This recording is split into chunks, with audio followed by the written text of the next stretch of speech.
Good evening, everyone, and welcome back to another Supercoach Insider podcast. My name is Swizz, and I'm here, as always, on a Wednesday night. A little bit delayed than normal, the 7 o'clock show.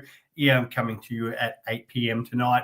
A couple of reasons for that. I'm not working tomorrow, so it's nice to actually have the day off to catch up on some stuff. So, but also I was at the art gallery today after work, so I went and saw the, I think it's the Uua Kusuma what would you call it, installation, or well, it's more than that. It's the whole show or her artwork over the years. So that was a bit different, a bit interesting. I might mention a little bit more about that in a second. But as always, we are here for Supercoach Insider, and you find us as always Spotify, YouTube, and get in touch with us via X, as most of you guys try to do now. Supercoach Insider 100 or Swizz26 for me directly. For me, last week I went 2271, and that moved me up to 1804. A little disappointed, like I'm happy, but a little bit disappointed. More the fact that the players that I don't have scored really well. That can be really frustrating sometimes when you're like, there's players that you faded and you're doing really well, and then that last game I barely had anyone in there except for Pepper. And of course, Rosie, who I traded out, went absolutely crazy. Horn Francis got a pretty good score. And so it would have been better if those guys that faded didn't go as well. Obviously Daicos was pretty good the other night, and Holmes, who's quite highly owned. So Wangani Malira, I think 19% of the top 1% had him too. So there was a few other players that are highly owned that I don't have, which sort of counteracted some of the players that I was going really well. And probably the biggest thing that was frustrating for me was I was debating over, I couldn't have a way to loophole Kako versus Pepper. I was like, well, Kako hasn't done a huge amount, playing the Ds, kicks a couple of goals. He's going to probably put up a 70 game here or there eventually, maybe even higher, because he'd been doing I think it was a 60 the week before without any goals. So I ended up putting him on field instead of Pepper, and obviously Pepper had the game of his life. Even the fact that he was meant to be in more of that negating role of Sicily. But, great for the cash gen. Annoying that he would have been on field. It cost me 53 points in the end, that decision, because it would have meant Lindsay went off for me. I think it was. So, and I worked it out. So that 53 points would have put me exactly 1,000 overall. So it's amazing, 53 points straight off. Cost 800 spots. And I was also talking to a couple of mates about the fact that, so the decision last week, Rosie, that huge break even, if I kind of knew a little bit more, I'd heard a little bit about this halfback role, but, wasn't 100% convinced yet. And the fact that it wasn't like it was a secret to Hawthorn and they just did nothing about it, and didn't think he was going to go that well. Kicked the 2, probably should have kicked 3, probably should have actually scored more. And it just, they absolutely dominated it. I could not see a world where that was going to happen, though, to get 71 points up for the Power. So it was frustrating where, possibly could have gone, say, a Clary or a Roberts out instead and hold Rosie, and that would have put me about top 500. But, so be it. That's the way it goes. It's still pretty close. Shout out to my mate Grimo, who's 500th, I think. Benny Boy's dropped, but he's still 300th. So well done. Chris is, I don't know, somewhere in the thousands. I'm sure he'll get on at some point when he's got over the fact that realize how far back he is in the competition. Probably should have not traded Sheasel, but Benny Boy, awesome. We're riding through him at the moment, but hopefully I can find that sort of 100 points and close the gap on the top 500. And there's a long season, so pretty happy with where I'm sitting and where things are heading.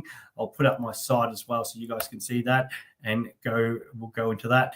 Pretty well for the show today. The main thing is I'll start off with these dual position players. Look at me, winner. Actually, lost 4 leagues last week. There were some massive scores going around depending on who you owned, so that was a bit frustrating. I'll go through these dual position players, and then we'll answer the questions you guys have got that'll relate to some of these trade-ins and trade-outs.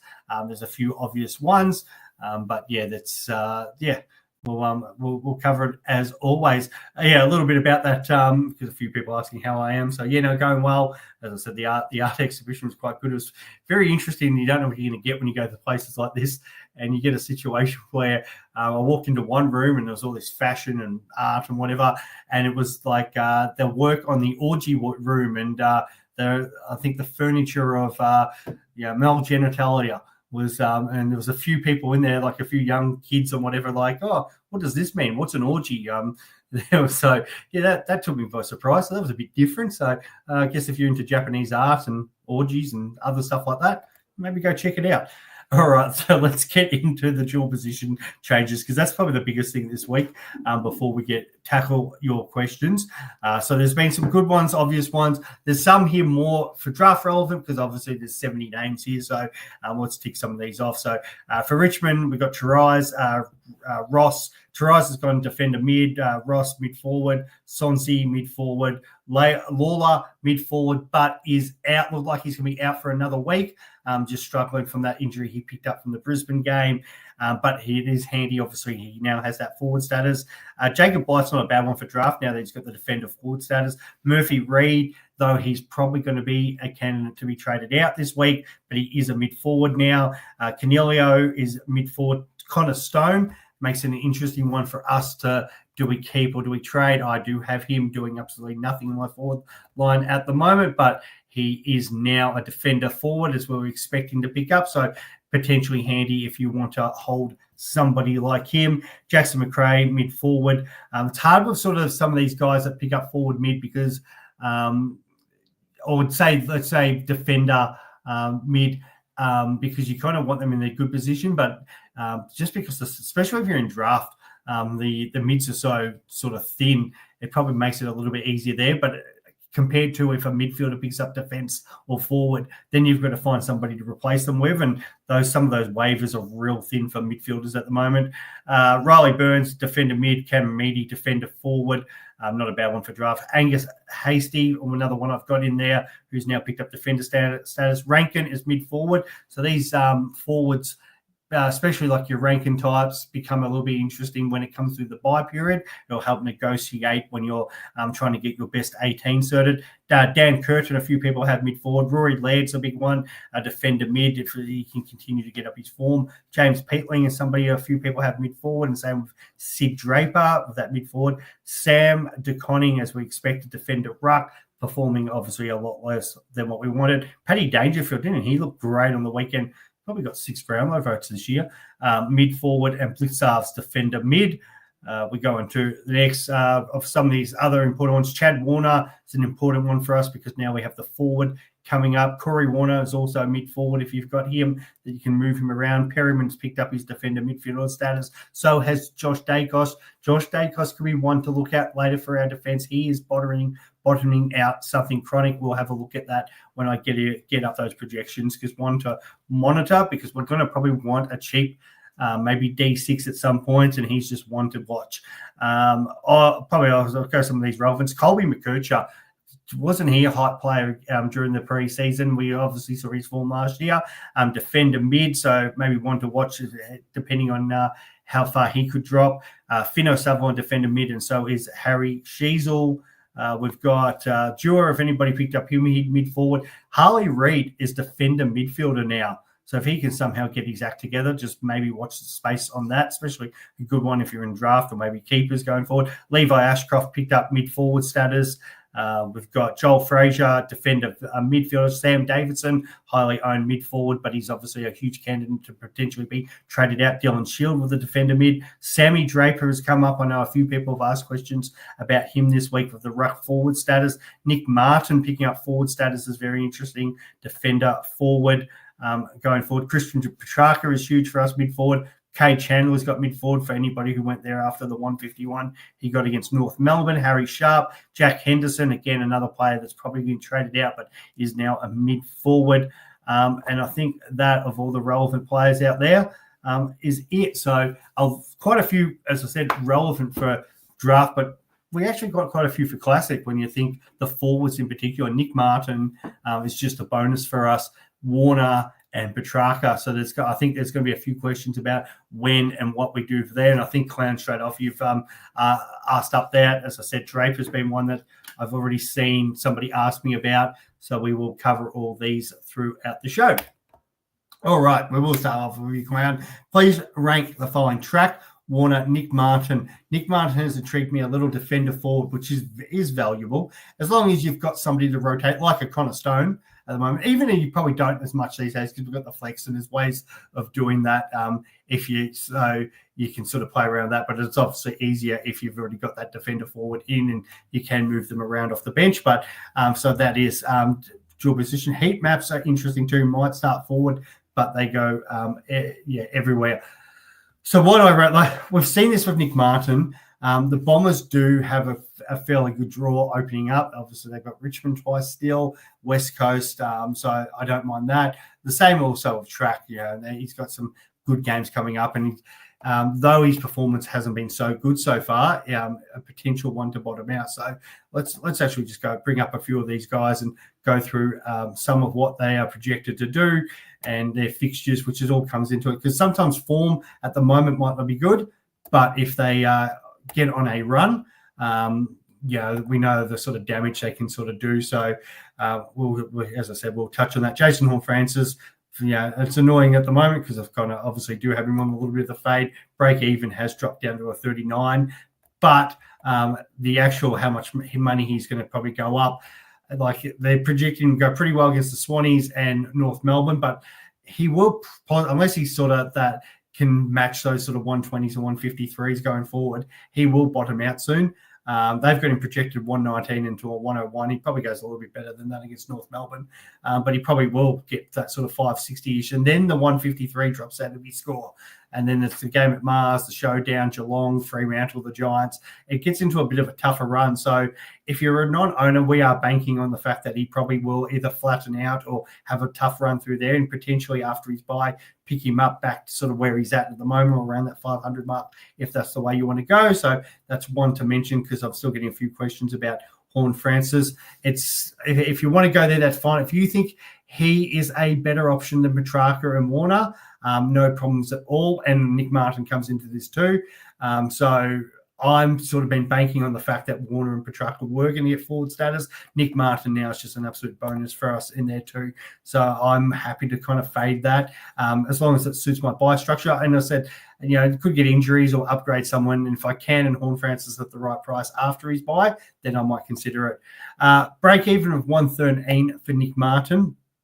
So his form at the moment hasn't been that great as for a defender part of view. Obviously the struggle against Hawthorn, and then Essendon just been sort of going. Obviously got smoked against Adelaide. Played a really poor game against Port and Melbourne, but got the wins. But at least, he got the 108 against the Ds. As I said, that fixture, West Coast, North Melbourne, Richmond, there's a couple, obviously some tough games in there too. It'll be interesting how the Blues are going. And then it's sort of, got Richmond again, but there are some tough games. Geelong twice is not exactly what you want to see on a long-term draw. So Nick Martin playing forward of the ball and, sometimes wing a little bit mids. It does have me a little bit worried of what sort of scoring he can put up against the weaker teams. I think he scores quite well. But for me, I need him to get a little bit cheaper than that. And that's probably my biggest issue here. I don't really want to pay $5.16 for him. We know what he can do, but a lot of that was in that halfback role. So I am interested to see how he sort of goes in the next sort of a few weeks. But yeah, there is a little bit of a watch there for me because I think if he starts, I'd want that halfback role to really open up, or maybe there's a midfield or something like that. But at the moment, I'm happy to kind of just let him go, see what happens. If he got the role back, and then that becomes a different story. But for now, as I said, I'm more than happy to go. I've actually lost my projector there, so I don't know what's happening there. But I'd happily put him maybe third on that list for now. Sam Draper, I'll cover him while he's here as well. The problem is the break even's great. We have to see what the Bombers do. Brad Scott really does like playing a 2-ruck system. So it's all well and good because if he's playing main ruck, and as we saw the other day, he doesn't get the hit-outs but did dominate in that game, has been kicking goals when going forward, but was very good up against the Gorn, who went obviously very well too, but held his own, no doubt. And with that sort of break, even if he could put up some good scores, he could slightly go up. And I don't think he's going to, even if he teared up sort of hundreds, he might get up to like 550, 560. I don't think it's a big climb at the moment. Something people are thinking he could go in an absolute tear. He's never really done that. And as I said, they do like kind of playing a two-ruck strategy. So could Goldstein come into any of these games, especially maybe round 8 against his old club, North Melbourne's, because the bigger body Cherry? That would be my worry there for, say, somebody like Draper. So I don't think he's that option. If they look like they were just using him and they came out and said he's the main guy and it's just he's going to get a little chop out here and there, I'd probably be more warm to it. But there's enough evidence to say Essendon like to play some sort of a shared ruck, and Draper's more than handy in forward. These days they do like his, what he's worked on, and the fact that they were already potentially playing him was that second or third forward. So it's one I would leave alone right now. It's funny, it's Ben Long. I've been getting into Chris about that all day, saying, oh, you're bringing in Long, are you? You're Ben Long. As he's looking at Ned Long. We'll talk about Ned Long soon. And then in regards to Petracca and Warner. So I'd say Petracca's number 2 on my list for now. Hasn't been lighting up so far. Break even is all 101. And we know the issues that Melbourne are having. Their form has been awful. They've been playing awful. At least Petracca, though he hasn't been turning up, he's getting pretty close to that. So he has dropped cash. He's now in that juicy price where, potentially he's not going to go any lower. Like I think they were sitting there going, if he gets a 76 and a couple 80s, he probably really bottoms out at 450. There's nowhere really for him to go. So if you got him this week, you're probably paying, you could be paying 20 or 30K more, but he's more than capable of going over that 100. I don't think he comes out and scores like a huge score, like it's 160, 170. So at best, even if he went like a 140, you pay 20K more. Are you happy to pay 500 for Petracca? Well, the fact that we know this guy can get into the 600s if he was right on song, and the fact that he started the season at 56, you could fade him for another week. The good thing is they are at the G. They do have a couple tough games in this section: Hawthorn, Brisbane, and Sydney.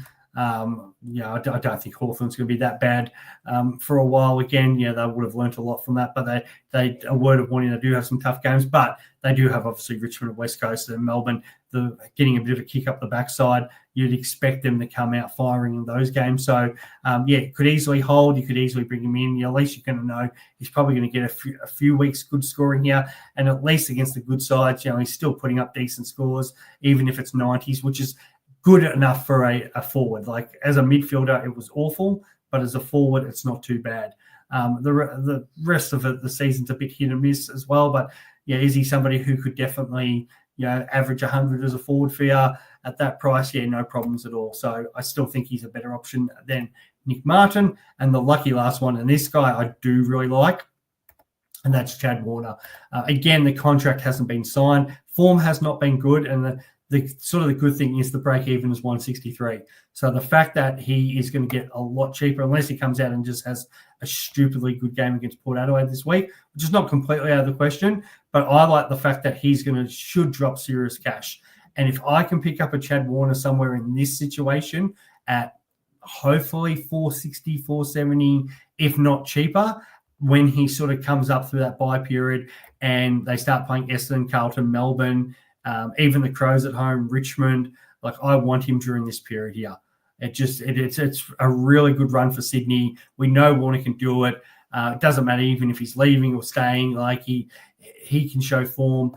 We did see at the start of the year, he had that real bad game against North, but he's prone for the odd bad game. But we know when he's up and about, the fact that he will get midfield time, I think once Gordon sort of comes back, it does help him, but he still might be out for a little while. But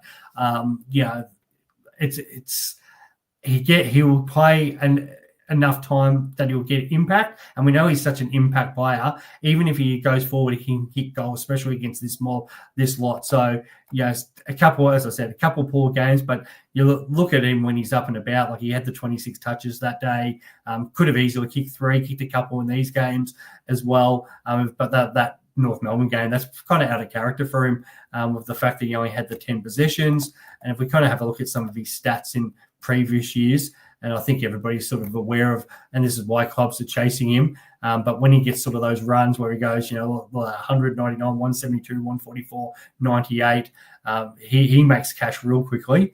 And obviously that scoring power. And even then, like later on the year, has one poor game, which you're going to have to live with him. The great thing he's that sort of great guy with the flex, because it's like, okay, he puts up the poor score, need my flex to cover it. It's not really what you want from a premium, but the hurt factor is massive when he's up and about. So he is my number one out of those guys, but not one to get yet. I would be just holding off a couple of weeks for him and sort of plan around that. And just the way our teams are going with some of these rookies, we kind of don't want to we want guys that we can bring in 2, 3, 4 weeks' time. So he's one that I'm really thinking there's some guys here, especially Sam Davison, who we'll talk about. If you're holding that, you could maybe able to get over to Warner. So I hope that answers that for you, Clown. So Warner, Petracca, and then Martin. And as I said, I've added in the fact of Draper in there too. Martin comes top of that list if he was to get that rollback, which I don't think is likely unless they have some injuries back there. Hey, FP, thanks for coming on. FPL, down under. Thanks, mate. G'day, Sean. How are you, buddy? All right, the Greg Raven. You're back in Oz, mate. I hope the trip was good, mate. I'm quite jealous at that, so I hope you've been well. For me, 2 down, 1 up. 2 down, 1 up. Roberts and Reed. Is that now? Murphy, Reed. Yeah, that's fine. So to Goss and Cleary with 720 to bring in anyone that I'm tossing between Daicos, Merrett, Rosie. So I get the role of Rosie, but I'd rather want to see it for another. Like obviously his break even's down. The fact that Sydney will be aware of that too, I'd be trying to leave that one alone for now. Merrett and Daicos are the obvious two. Merrett's break even's obviously through the roof. It's like 135, 137, but he's playing West Coast. I listened to a great interview of Merrett this week. He's an absolute footy holic. He was saying he watches like 6 games a week, loves his footy. Probably not the best. I was talking to someone about this, the fact that McGrath's probably the more personal guy there that the players can come to, where he's more that real footy sort of nerd when it comes to it. But the way he studies the game, it's unreal. Such a professional. He'll be wanting to do everything he can to win, and wouldn't surprise me at all if he smashes that break even. Daicos, Fagan has come out and said, they're going to put some plans in. Obviously, he burnt Jordan really badly last week. We know the guys are very talented, very skilled. 121 break even. That is obviously manageable for Daicos, but at the same time, that's probably been sort of what he's been putting up as well. So we kind of have a look at his, they've got a likelihood of 24%, but his history, he does have that 151 against Brisbane at the Gabba, but a couple other scores around that mark. Wouldn't surprise me at all if Daicos sort of goes 115 to sort of 125, and probably around the similar prices as he's been. And he sort of hasn't been lighting the world on fire. Looked great against the Swans, but even against Sydney, like I feel like in a couple of previous years that game potentially could have been better. He had the 34 touches and the 9 tackles. Those 2 goals that he missed hurt him with those scores. Did have the 5 free kicks for as well, which was huge. But you think someone who's got 34 possessions has had an impact on the game. 5 free kicks, 9 tackles. He's done it all. Scores a 134. I'm like, I'm a bit disappointed with that. So if you're an owner, which quite a few people out there are, so I'm happy to wait maybe one more week. There's still a couple of tougher games to come. But in saying that, Geelong, though they're a tough game, their midfield can be scored against. So can Freo, but that is away, so that'll be an interesting one. But there are some nice games coming up. Obviously, the Bombers, Anzac Day, he lives for that game. You've got that North and Melbourne and these bye games around here that they'll be huge. So you want Daicos at some point. Definitely can wait. If you want to get him in this week, no problems if that solves an issue. If you've got the ability to go get one of these guys one week and one of the next week, I'd actually recommend Merrett this week. I think he's a better captain option for you, or vice captain, depending how you want to do it, and then go and get Daicos the following week if you've got the financial ways of doing that. So I think we all will want Daicos in there. Definitely something I am trying to plan around, getting him into my side.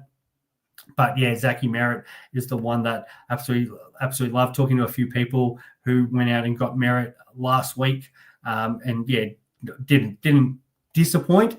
Just thought he possibly could have gone slightly better again. I'll have to get his projections up here. But yeah, we know the quality and we know obviously the fixture coming up. So if we have a look at Merrett a little bit more closely, and then I think that's probably where it lies. The thing also I was looking at sort of Merrett, because he has that big score that should come down a little bit, but in saying that, he can go really well against Collingwood. I was expecting Merrett at some point may drop. The thing is, he did slightly go over his break even last week, so it's probably unlikely that he's going to go massively under the 137. And then the fact that he's, the 119 against the Pies, he's usually pretty good at that. So I think we're just probably paying up for Merrett. It's probably about where it's at. It's only 5K more than last week, the 124. I'm still happy I grabbed Brayshaw instead, but definitely somebody on my radar to bring in, because, there's some juicy games there. Obviously, the Collingwood game, North Melbourne. Sydney is the worry. And then, I did say, Brisbane, he has a great average. Like, his career average, 114.8. If that takes into account, games where he's, a rookie player, and he's always done really well against them. Richmond, he's got twice. So I'm pretty happy with that. You only have to sort of then get down to round 19 where you might get in a bit more attention. But so round 9 and 19 are probably the worry. But outside of that, I think Merrett's got a pretty good run. And he just, he even a bit like Daicos, I don't think the tag worries them as much as some of these other players. So, I think he's the one. A little bit more over Daicos. I think a few people get wooed a little bit more because of the name. But I think if you're thinking points on field, Merrett's the one up against West Coast. Geez, they could have not been any more rubbish last week. That was at 77 contested possessions. That's the worst. I think they said it was like of the 5,000 and something games they've tracked in these sort of stats. That's the worst that a team's put up. Not only that, like Kane Corns was actually quite funny this week when he's turned around and said, it's the GWS under-18 team pretty well that the Giants put in that first year weren't that bad when it came to contested possessions. Port Adelaide, when they couldn't even beat the bye, remember how rubbish they were? We're making videos about the fact they couldn't beat the bye. They weren't that rubbish. That's how bad West Coast were this week when it comes to contested possessions. So, I think there could be ways of trying to rectify that, but it looks like Tim Kelly will spend another week in the Rezzies.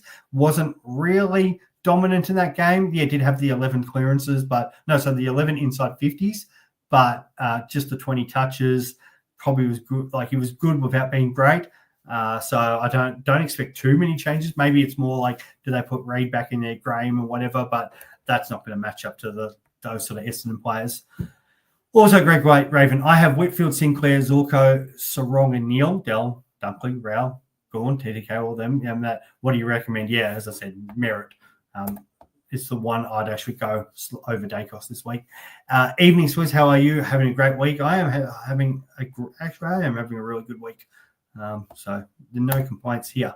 I should say touch wood, because if I'm saying that, something's probably going to go bad. I shouldn't be that optimistic, but or pessimist, I should say. Matt Swizz, good to hear from you. Thanks, mate. Thoughts on Rosie with the new halfback role? I want to see it for another week against a team that sets up better, especially playing away at a smaller ground is the key here.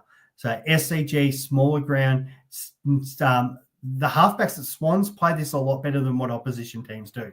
So I'm not saying Rosie won't go well, but I feel like the Swans, surely, now that they've seen what the damage they can do and whatever, they'll have to have a plan for that, and it will be harder because of the congestion at that ground. So, and there's no guarantees that'll be a week-to-week thing. I think that's what Hinkley came out and said about that. It just sort of depends on the situation and everything going there. But, it worked for him great against Hawthorn. Do they try to throw something different against Sydney because, try to get them off surprise or whatever? So I would rather wait and see and just make sure of it. His home form has been very different to his away form. Yes, he had that bad game against St Kilda at home, which did get me worried, and that's one of the reasons why I also traded him as well.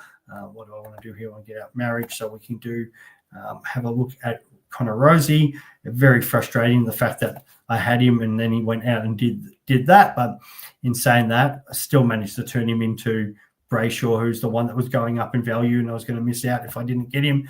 But it's just, what a game. Absolute star. So break even of 85. If we have a look at those season stats so far, he's done pretty well against the Swannies there. They do have some good, decent games coming up. as we do know, the Adelaide Oval. But yeah, it was a good MCG, but that was literally him and Collingwood. But yeah, that Marvel game had me worried. 64. Can he keep? Sort of is this the Rosie we're going to get, the 128s and 130s and 137s, or we're going to get something in the middle? I think we'll find out very quickly, because it seems like if he's on fire early, he turns it into a great score. If he's not on fire, he seems to not able to work for it.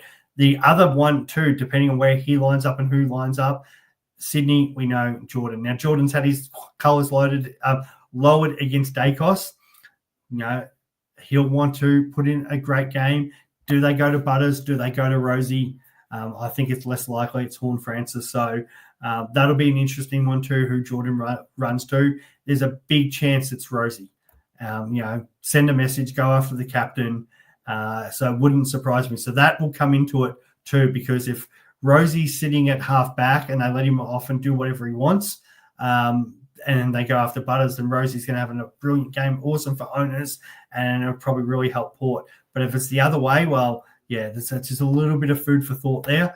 So that will be interesting. I don't know how that's going to go, but it wouldn't surprise me at all if Jordan does pay some attention to Rosie. So I'm going to be a fascinating watcher for that game on the Sunday. Alex, targeting Dylan Moore depending on this week, CBAs as a final forward, yay or nay? I don't mind it.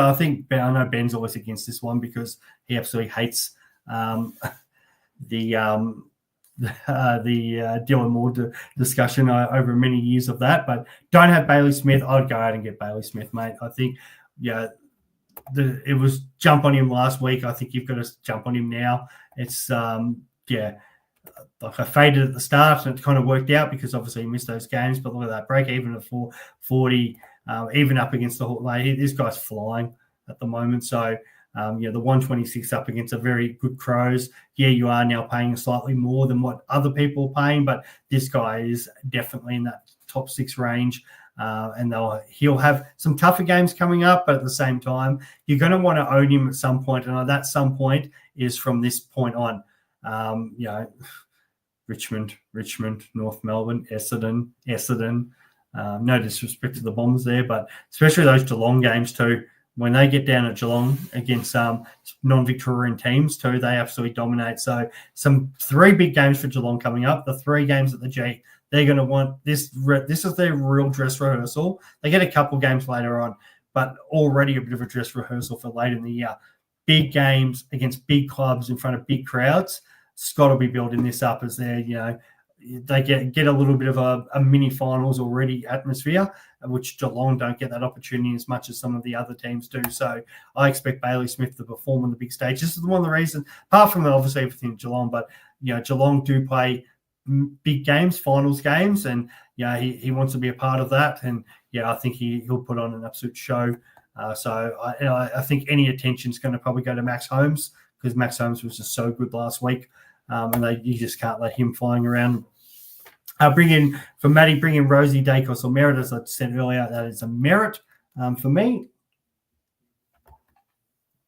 Hey, Kev, thanks for jumping on as always. Why is Long the best option this week, mate? Benny Long, what's your fascinating? Ned Long. Let's talk about Ned Long. I wouldn't say he's the best option, but he is an option. He's definitely an option. So of these rookie price players, so we'll talk about all of them because they're all worthwhile. So the most traded in players so far, clearly Gross, Daicos, Saad Al-Halali. I've absolutely butchered that, and then Maxi Holmes.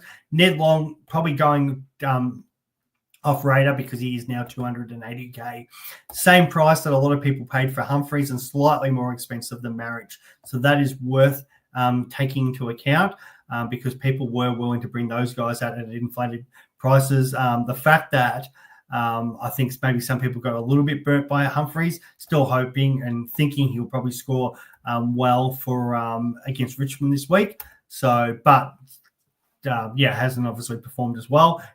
Break even of 28, so slightly higher than what you probably want. But the fact, this is where it gets a bit worrying a bit from a cash generation, because we have seen some poorer scores from him. But if you look at a couple of the time on ground for this, the 30 against the Giants is 35 minutes played, and Carlton 26 30 minutes played. Those two were sub-affected games.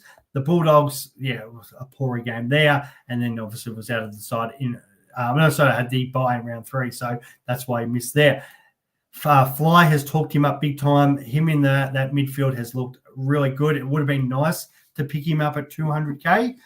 The 26 obviously hurts, but the fact that that 26 will be out of his score soon. So this week, they've got on the projections of 60s. So a couple of weeks, you're probably only making 40K. So if you think he's only going to probably be as that sort of 60 guy playing in that midfield, then it's an easy avoid because he's not making enough cash for you. If you think we're getting the Ned Long, who just had 29 touches, 6 tackles, playing inside midfield, absolutely dominant, and he can put up. So if that's 80, we add an extra 9K each week.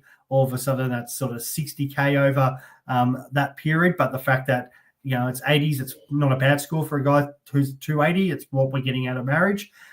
If it's if he spikes another 100 or puts another couple of hundreds in here, then all of a sudden, he's making at least 100K, if not more. But it's also the on-field scoring, which is good. So he's definitely worthwhile, especially when people are thinking about bringing back Sardis last week.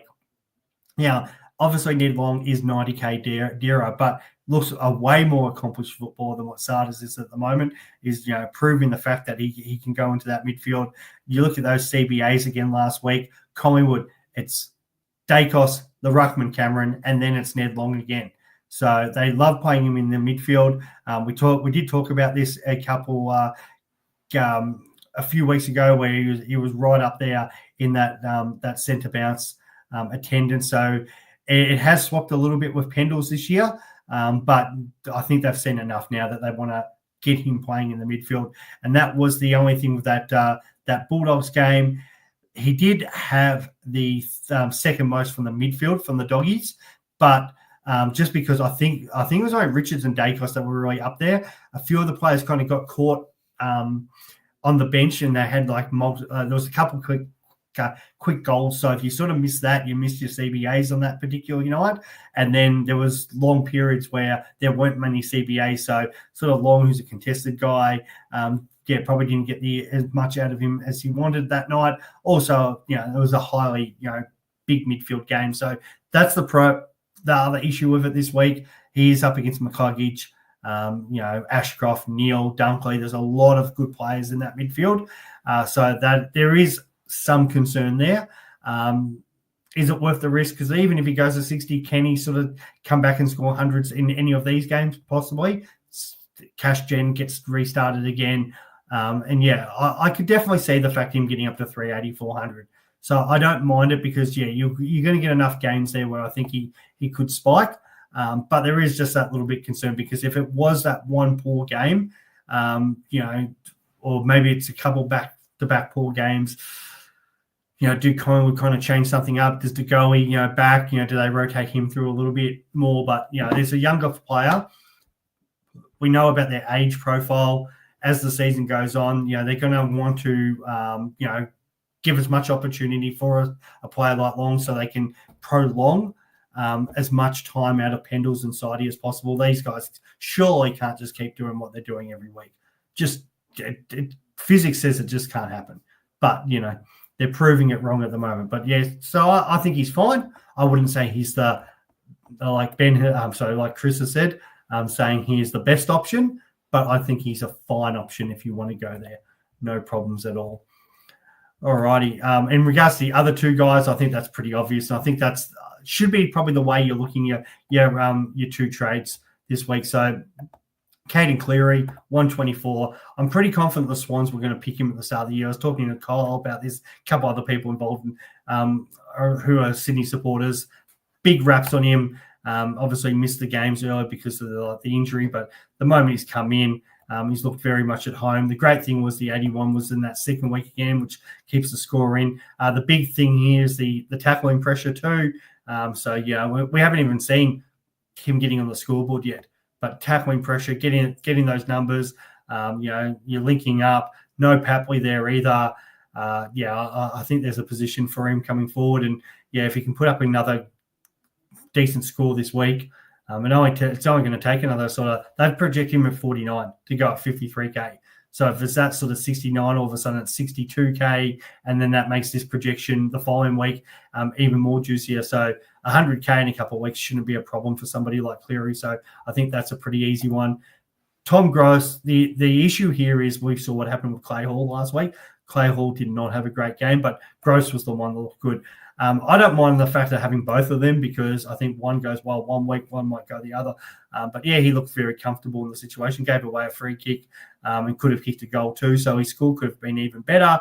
There's a run of games here. I think the Eagles, Melbourne and Richmond in particular, keep backing in the youngsters and stuff. I'd ignore those projections of 39. Again, he's a guy that should make 100K, if not more, for us. I can understand getting burned a little bit by Merrett because it's been disappointing. But in saying that, Merrett dropped an important mark in that third quarter. So what he scored, 42. If he takes the mark and gets the kick, he would have been heading up to, I think at the time he was 38. So he would have been up to about 44, 45 by that stage. He drops the mark and then gets tackled, and it was got a -4 for it because they turned it straight into a goal. So he went back to 34. So it was a 10-point swing just there. And then what happened was they lost some confidence in the young fella, so they didn't kick to him. And you find this in games where if a player turns over the ball, and this has happened to Stone a couple of times, they stop using that player until they regain that confidence. And that's what happened to Merrett. So that game easily, if he doesn't have that 10-point turnaround, gets to 52, but then Port still keep using him. There's a couple of times they could have found him, and all of a sudden that becomes a 60, 65, 70 game. Unfortunately, that stuff up, it becomes costly, could lose his position this week. So it can be that tight with some of these rookies, which is really frustrating. So he's still done a job, but at the same time, we would have probably liked a little bit more money out of him. Break even 36, kind of on the fence here, but he could definitely restart that. But I've got no problem people trading to go to Gross anyway, because he's probably not going to go up a huge amount this week. That's if he can even get anywhere near that 50. If it's another 40 odd, he sort of stays stagnant. The only good kind of thing is, if he was able to put up like a 54 or get a higher game like he did against the Bombers, all of a sudden that would start up again. And so you could easily hold him for another week. And if he was to spike a game, he gets going again and could get an extra 60, 70, 80K out of him. The worry is, does he get dropped? And the hard thing is, it is Sunday teams. So I expect to be on an extended bench, which is going to make it harder. The only good potential thing there would be if he was to get dropped, you could hold him and use him as a loophole option depending on who's on your bench. Not me, because I've got these duds on my bench, but that I'm looking to fix up this week. But yeah, Merrett is a bit of a problem there. And yeah, that whole gross down to him does make a lot of sense. So hopefully that makes sense on that sort of rookie point of views. How many rookies on field after trades? Everyone, 6 for me. Bias, Reed, and you can nearly say Bias and Marriage aren't nearly rookies, but yeah, Reed, Marriage, Baby Ashcroft, and then those other guys that you've named. So for me, I'm actually got a little bit more confident. Like Bias and this, I'm loopholing Reed and Trainer. There is a part of me that has played around with the idea of trading Roberts out, maybe to Daicos, but it probably is a bit side swapping. Yes, Roberts has the break even of 125. But even if he sort of, 85, drops some cash, he's nearly probably bottomed out. Like they've been projected at 90, 94, and sort of bottoms out there at 450. Even if it's sort of a 79 game again, he probably loses 20K. But he probably kind of, if he can still stay around that sort of 85, 90 and that, he's probably bottomed out there. And if he starts getting the ball again, the worry is, can he get the sort of ball again? But we've seen him do this enough. He is still a young fella. There was couple of times where we got burnt on the weekend because he was running down the wing and they needed to switch it and they could have got him in open. And no doubt, like we saw this last year with him, there was some low games there, low periods. And then he got in some runs even here, 85, 92. But the thing that really spiked it, a couple of hundreds here, the big 100 here, does like playing at the SCG too. So, I think Roberts is one of those guys you can easily ride as your D6. You're going to get good days. You can get bad days. Him, Bice, and Blakely are going to share it a lot. So I think there's going to be opportunity. So I'm happy more to hold him, but I understand why people want to try to maybe move him, and the fact that we've got the 3 guys. But I kind of prefer and feel safer loopholing between sort of Trainer and Reed. I think it's going really well at the moment, but what happens with that one bad week? And I think it's going to come like eventually. Like Trainers look nearly as Richmond's best defender. But to say I'm not thinking that there could be a poor score at some point. Like we only have to have a look what happened at the start. Yes, they're a few games in, but they are defenders. Things can go wrong. That 50-24, this stuff can happen. So hopefully the good times keep going and we keep getting 80s out of him and even 65s. We make some more cash. And I did talk about last week the plan to move them on when they have, maximized their cash. But it wouldn't surprise me if one of these guys puts up a poor score. I just sort of want that sort of security. So those 2 guys there, I'm still happy to run sort of 3 of these guys. It'll probably be maybe Gross come in and be that guy. If I can sort of loophole one of these guys around, so I'm probably going to move. I haven't decided which one because it's all going to depend on teams. I kind of want to hold Camporelli for one more week because he did have good VFL form the week before. They didn't play last week, but he had the 20-odd touches. So I think if Carlton still continue to suck, he might not be far away from getting another opportunity in that break even. It's hard to sort of trade someone out when they're negative 40 and they haven't made any cash for you, where Hasty's sort of a dead rookie for me. So I could look at moving Murray's and Hasty, just get the cash started and then loophole between those guys. So 3 there for me, which makes 5.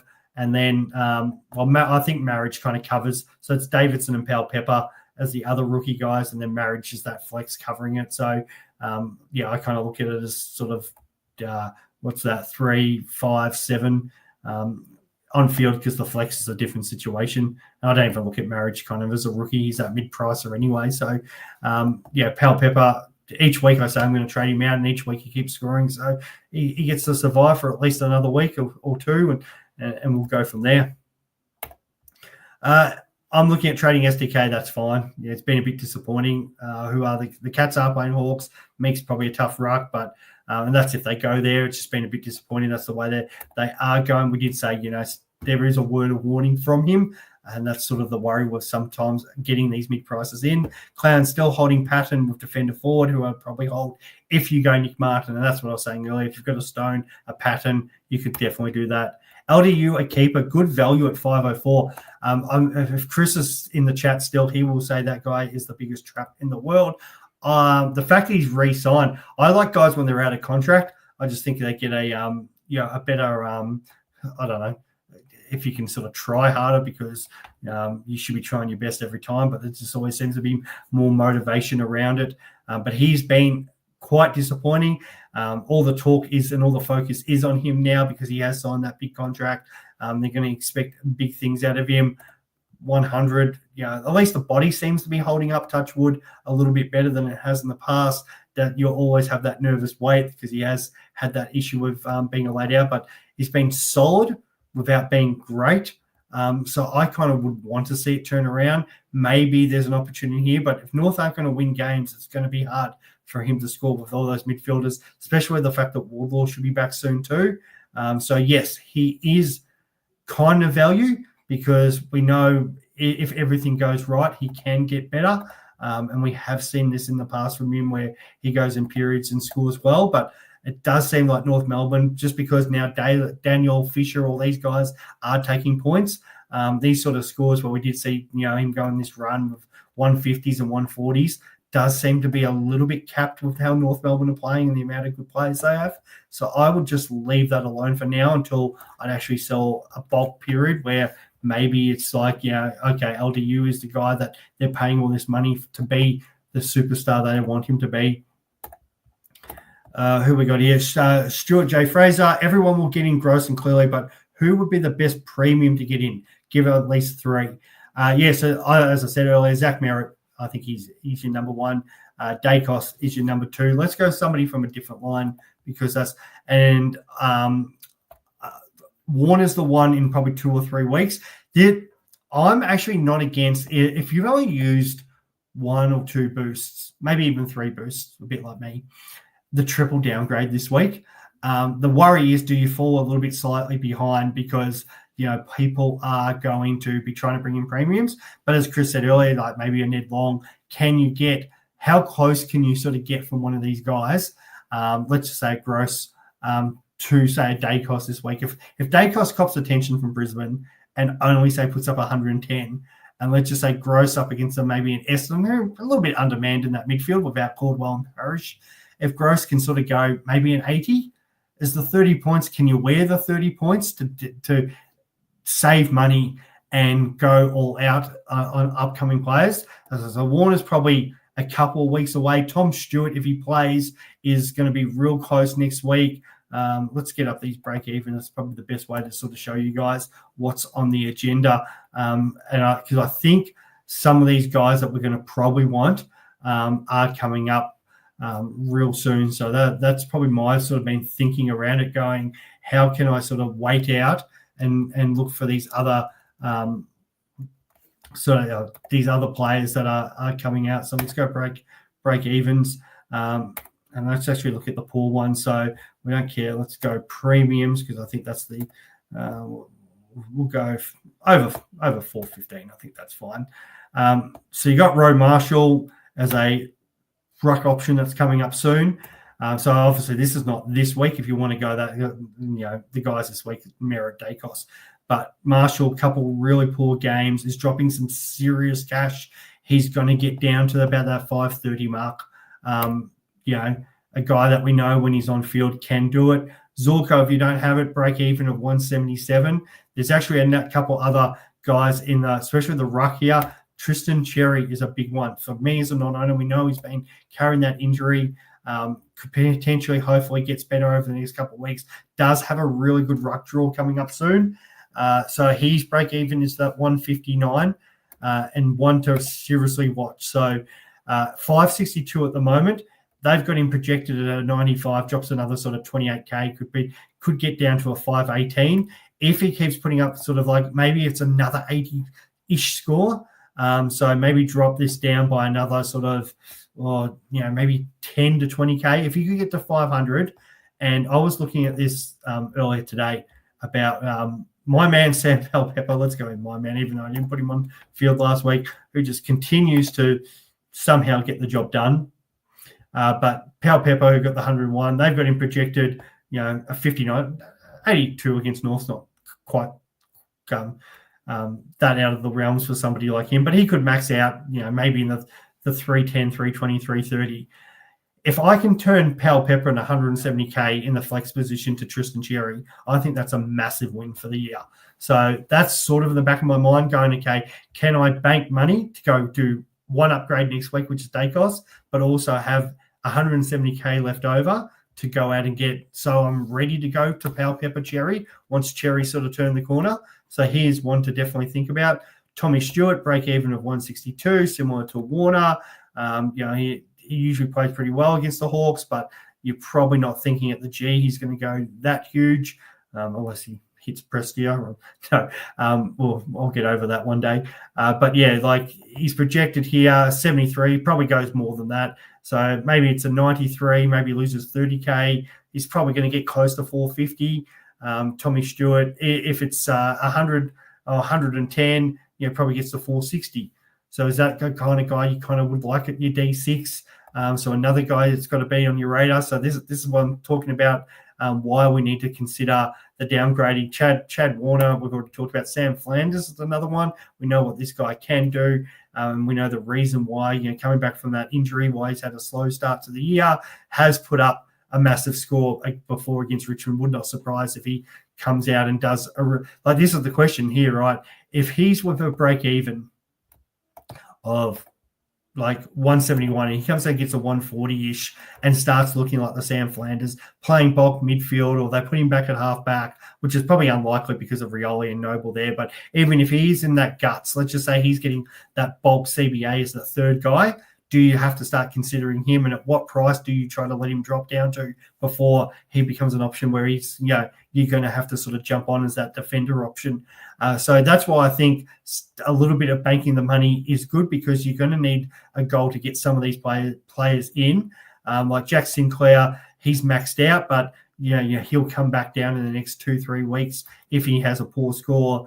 And that's why I kind of grabbed him at the time. Rory Laird's an interesting one in that defender position. We probably still haven't seen the best of him so far, but we know what he can do at halfback. And it probably is because of that 58.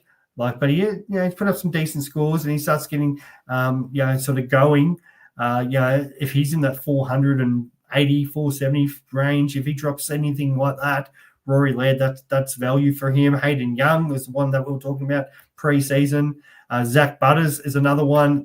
He's really expensive at the moment. Had unfortunately the awesome game first up. We're really hoping he has a couple of poor games. But if Zach Butters goes out and goes just bang again and goes another 130, you're probably going to have to pay price for him.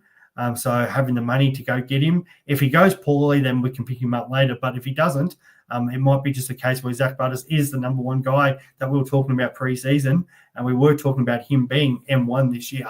And it'd be hard to ignore. And there'll be other people banking cash to try to get Zach Butters in, and then you'll be behind the 8 ball by not having him. So just some food for thought there, guys. With your planning, it might be because also the other part to this is the rookies that are on the bubble. And it's only from Carlton, and that's as long as he gets picked, which he should, which is Carroll there, who is on one game. I don't actually think I can recall anybody else who's a one-gamer who might be of interest, unless it's sort of like Sada's coming back, or maybe Lawler, who has gone up cash but is maybe in that position who you could still potentially bring in.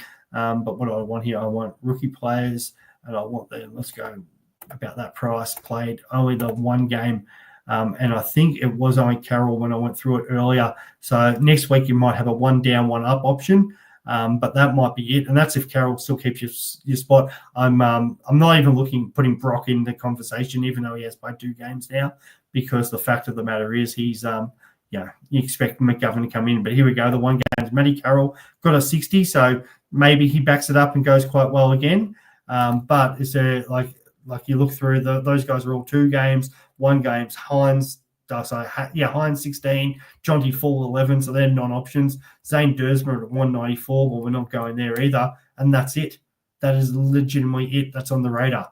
So you've got 1 rookie on the horizon. So if you're not getting in the rookies this week, you could be waiting a little while. There's some talk Josh Smiley might make his debut this week, but you're probably not going early on a guy that's at his price. A little bit of food for thought coming in next week. You're not going to have the downgrade options outside of Carroll, and that's as long as Carroll plays well and keeps his spot. So that's really only 2 options this week. And then I'd be sort of banking elsewhere. Unless you want the defender and you want to go Holmes or Nasai Wanganeen Malira, one of those guys. Because they're still premiums, even if they're not midfielders. I'm looking at trading SDK and Sanders or Soligo for Daicos and Caden Cleary. Who should I get trade out of? I'd go Sanders without even really giving it much thought. At least, Soligo is guaranteed midfield. So what's Bont?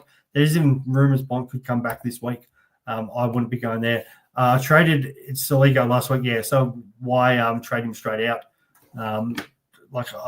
You've traded him in for a reason. Sanders, what I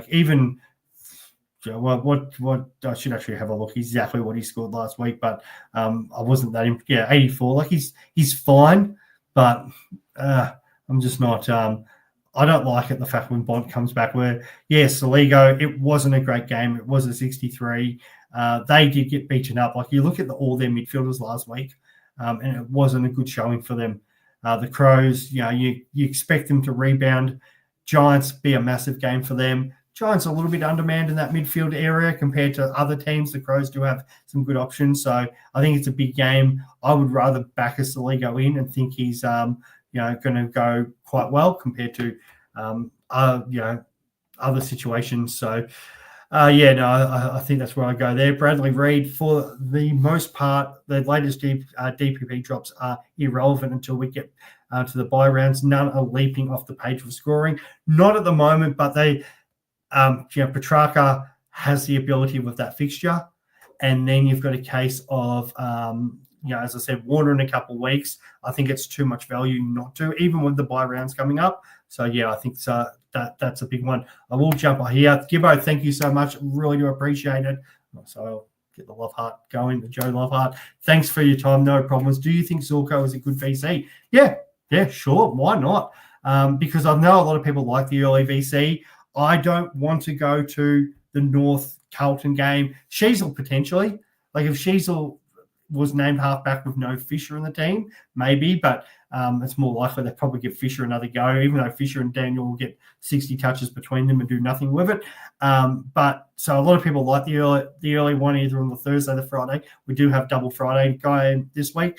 But yeah, Zorks against the Pies at home. We know he loves playing at home. It's a massive game. I could see a lot that being a good one. Let's actually have a look here who people are going with the VC option, because that should change a few things as well. So I think it's worth having a look at to see if other people are in your same thought process. So top 1%, because realistically we are caring about them more than the overall competition as it starts now. Most popular vice captain. So this one I don't like this week, the conning, if Pitternet is named, which could be more likely than unlikely. So 33%. Zorko 7.7 would be interesting to see if that increases, if depending on the conning news or not, if more people are willing to go there. Personally, I love the Brayshaw pick this week. A lot of people actually got him captain, maybe still from last week. It'd be interesting to see how much that updates, but I kind of like the idea of Brayshaw vice and then into somebody else. But that's probably the one. Or the obvious one is, if you bring in Daicos, you're going to probably go Daicos, but I think he could be a little bit more capped. So I like sort of going a little bit against the grain there and going Zorko. He's a gun player. Couple sort of, down weeks compared to what we're sort of used to with Zorks, but, he probably hasn't had the best timing of it against Collingwood, but a couple of those games were at that first one was at the G, the other two at the Gabba, but this is more the role he's been playing in, the 127, which really at the moment we kind of just want 120 the way these guys are going. He had the two massive games at the Gabba earlier, 135, 136. No reason why he couldn't rebound and go that again. I am tempted by it. I just kind of like Brayshaw into somebody else. But that's that's sort of where I'm thinking there. Most captain, Brayshaw at the moment. Then you've got the other Freo player, and I think some of these will get updated as we go through. So for me at the moment, unless something massively changes with the naming of the sides, but I do have it on Brayshaw. I've got the captaincy on Sinclair, because this was the whole reason I picked Sinclair in the first place, and it was because of his love affair with Marvel. So the break even doesn't really come into it because I've already got him. And he has poor game last time against the Dogs, but he's had a couple of absolute rippers before that. And we've gone through his Marvel performances in the past. 2 games at Marvel this year, 145, 162. And for those who didn't miss the show where I talked about Sinclair for about 20 minutes, but this is 2024, and I have to we scroll down here and look at his Marvel form. Poor game against the Cats, but that happens. But 111, 123, 142, 99, 140, 110, 143. There's enough evidence there that most of the time Sinclair is pretty reliable at Marvel. 147. So if Brayshaw was for whatever reason not to get the job done, I really like Sinks even up against a Bulldog side there. So that's my feeling on that. But I do like that. Thank you so much. Thank you for the donation. Really appreciate that, Gibbo. Apologize now. Where have I got here? And I know I'm obviously not ripping through these as quick as we probably want, but nonetheless, I'm here for a little while tonight. So here we go. Yep. Hey. Okay, Benny. Hope you're well, mate. All right, Fozzie. Hey, Swizz, love your work. Thanks, mate. I'm looking to bring in Cleary and Gross like everyone else. Should I trade out Davidson and Stone or Bo, Allen and Stone? So we probably should get onto these trade out options. It's a great question. So I think the perfect world, if you can hold Davidson, try to hold Davidson. It does seem an obvious move because you obviously bank the money. It's we get rid of that, and the fact that a lot of people are going there at the moment. most traded out of all coaches is 17,000 have gone to that. If we look at the top 1%, he's still number one on there. So it's because obviously his break even pretty well matches what he scores last week. 293, you trade him down, and it's going to take a little potential time to reset his cash if it's a poor score.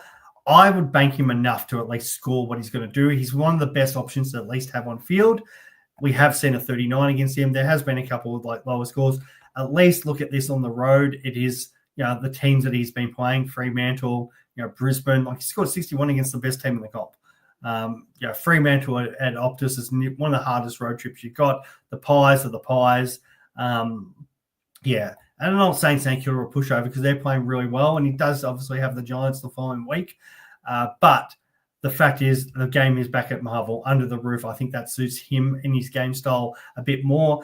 Even if he scores a 60, he makes no money. A 71, he goes slightly up. But you're trying to kind of keep him because that 129 obviously goes out of the cycle. Then the following week, the 54. So if he goes any good, if he was to spike another massive game, well, then this break even is going to go massively down, and then we reset in the cash, and 350, 400 is now the question. I'm willing to hold him for another week for that risk because I think worst case scenario, if he puts up maybe a 50-ish, he loses a little bit of cash. Like we're talking 4K. Cool. He goes back to 289, 290 for the potential that this guy shows. And I really love the guy. Watched him enough of the VFL last year. I was really disappointed when we didn't obviously go and snatch him. So I'd be more than wanting to give him an opportunity. The fact he's also got the dual position, which works really well for especially say him and Levi at the moment. It gives you options there. So I don't really want to move him yet. And then if he sucks next week, I might need that guy to go up with somebody to get, say, Daicos or whoever, the one I'm getting, which is most likely to be Daicos. So, that could easily work for me. Davidson there, if he's still 290-ish, I'd bank them money this week to put Davidson up. If he, and if he goes really well, then it won't be Davidson, it'll be somebody else. So that's the sort of the thinking around there. In a perfect world, if you could sort of hold Davidson for another week, do it. Stone makes a lot more sense because he kind of is that sort of dead rookie. Would I love to hold him and hopefully get a good game out of him? Yes. Does it look likely? No. And the reason for it is the way the Giants play. So they've always been guys who are got the millionaire players, and then they've got the guys on the base contracts. And these guys' job is to lock down, do their job, get the ball into Whitfield, Ash, Callahan, Tom Green's hands. All the good players, that's their job. Get the ball and kick it up to Hogan, kick it up to the Stars. So he's playing his role fine for what he's meant to do in the Giants team.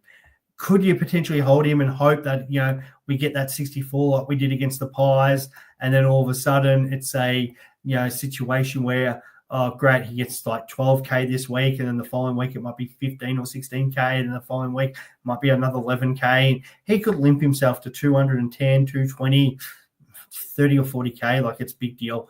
Yes, I would rather trade him out after he's made sort of 100, but it's going to be a real slow burn. So he's more likely than unlikely for me to be traded because it's just an easy one to go to Cleary.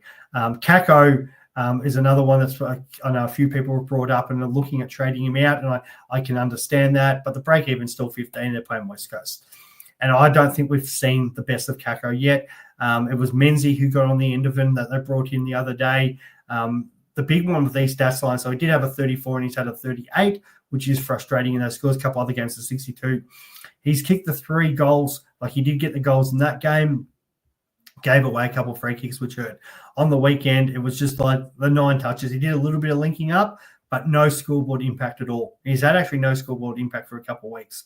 I think if he gets one, he's the sort of guy that could kick 3 or 4. We did see that in the preseason, and I think this spike game is coming at some point. So I'm willing to at least ride him for another week because I feel like he's one that could, it might not be that 13K boost. We might see the 20, 30K and the break even completely reset. So I would rather risk and have KO and move, say, a Stone. I think that's the better option there. In regards to the second guy, Bo Allen is as dead rookie as you can potentially get. Yes, I don't like trading out, and that's why I'm holding Camperella, because he's that guy who hasn't done anything with me, but I've heard he might even be further back with his it might not even be an illness issue now. There's something else going on with Bo Allen potentially. So watch. Hopefully he gets named. Hopefully it's all good and stuff like that. But he's, these dead rookies, and that's where the other one for me is like it's Hasty there. Potentially could have maybe moved him in the back line if I was trading, say, a Roberts. Your break even of 26. And if he was to look like getting a full game, it might be a different story. But the fact, again, it's the Sunday rookie. I'm not going to know if he's going to get named. He's got that 16 in his cycle. It's just not great. If he's sub again, which is most likely, they like him for that role. He's just going nowhere, so he's made no cash. But if I can at least turn him into somebody who's going to make cash, it's probably a different story where, say, your Xavier Lindsay's at the moment. He's got, he could easily have another week. Like he's break even 64. And I get people looking at that and that poor score last week. They've got some friendly games coming up, as we know, and that's why we've talked about Christian Petracca, Richmond at West Coast. But the big thing for Lindsay is that 9 comes out of his score. So he has got a really bad break even this week. Even if he puts up a 50, his break even completely resets for the next couple of weeks. And if it's 50s, he's like, it's a slow cash burn to 240, 250. We know what he can do. And against a couple of these teams, there's no reason why, especially at the G, he couldn't return because it was just that injury-affected game. But early in that season, 86, 78, if he comes out and gets another 70-odd, Lindsay's on for some cash making. So I think it's the time to get rid of the dead rookies that we've got. And that's the way I'd be leaning towards there.